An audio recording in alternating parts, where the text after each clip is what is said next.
అక్క మనం ఎక్కడికి వెళ్తున్నాం అక్క? చేయనీయబోతున్నావా? ఏంటి ఇక్కడ నువ్వు వాసన వస్తుంది? అక్క ఇక్కడ ఎవరన్నా ఉచ్చపోసిందేంది వా?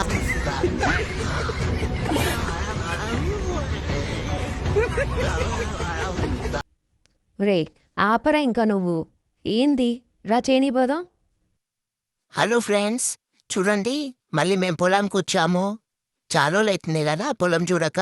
ఇప్పుడు మళ్ళీ మొక్కజొన్న పంట బాగా పెరిగిందని చెప్పేసి చూద్దామని వచ్చాము. చూడండి మీరు కూడా.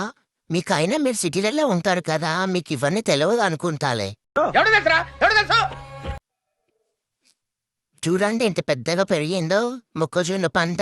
ఇంకా రాలేదండి మొక్కజొన్న, కనుకు రాలేదు. ఇప్పుడు ఇంకా చిన్నవి మీడియంలో ఉన్నాయి. మొన్న వీడియోలో చూసినప్పుడు మీరు కొద్దిగా ఉంది, ఇప్పుడు కొంచెం హైట్ పెరిగింది. నేను మీకు మొత్తం చూపిస్తాను చూడండి. ఇక్కడి నుంచి ఒక్కడి దాకా అంత మనదే.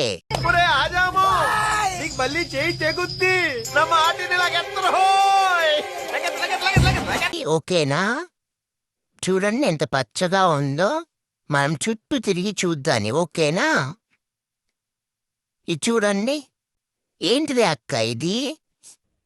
దీన్ని పిలక అంటాడు. మొక్కజొన్న పంట కొంచెం ఎదిగే టైంలో ఈ పిలకలు కత్తిరిస్తే ఇలా వచ్చిద్దన్నమాట. ఇందులో మనం తీసేయాలి, పిలకలనే తీసేస్తే మనం మొక్కజొన్న పంట అనేది వచ్చిద్ది, ఎదుగుదల అయిద్ది. అప్పుడు కనుకులు పడతాయన్నమాట. అర్థమైంది కదా? పిలకలు అంటారు. పిలకలనే తీసేస్తే మనకి అంకులు పడతాయి. ఓకేనా? ఓకే అక్క, నాకు అర్థమైపోయింది. మీకు అర్థమైందా ఫ్రెండ్స్?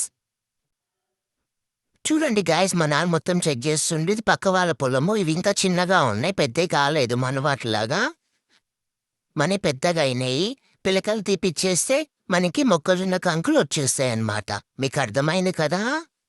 చూడండి మన పొలం ఎలా ఉందో. చూడండి ఎంత ఎత్తుగా ఎదిగాయో, మంచిగా పచ్చగా ఉన్నాయి. మీకు నచ్చితే మాత్రం ఈ వీడియో మీరు కామెంట్ చేయండి. నేను నెక్స్ట్ టైం మళ్ళీ చేయాలా వద్దా అని నేను చెప్తా, ఓకేనా?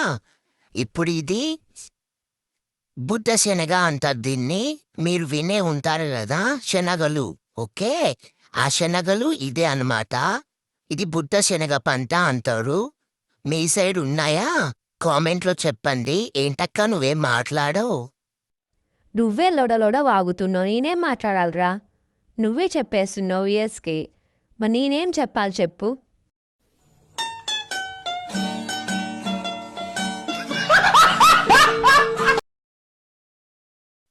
ఓకే అక్క, చూడండి గాయస్, ఇగో ఇది బుడ్డ శనగ అంటారు. చూసారుగా పూత వస్తుంది, దీనికి శనగలు కాస్తాయన్నమాట. ఓకేనా? కామెంట్లో చెప్పండి మీకు నచ్చితే, ఓకేనా ఫ్రెండ్స్? నేను ఇంకో పొలానికి వెళ్ళినప్పుడు మళ్ళీ వీడియో తీసి పెడతాను ఫ్రెండ్స్. సబ్స్క్రైబ్ చేసుకోకుండా మర్చిపోకండి.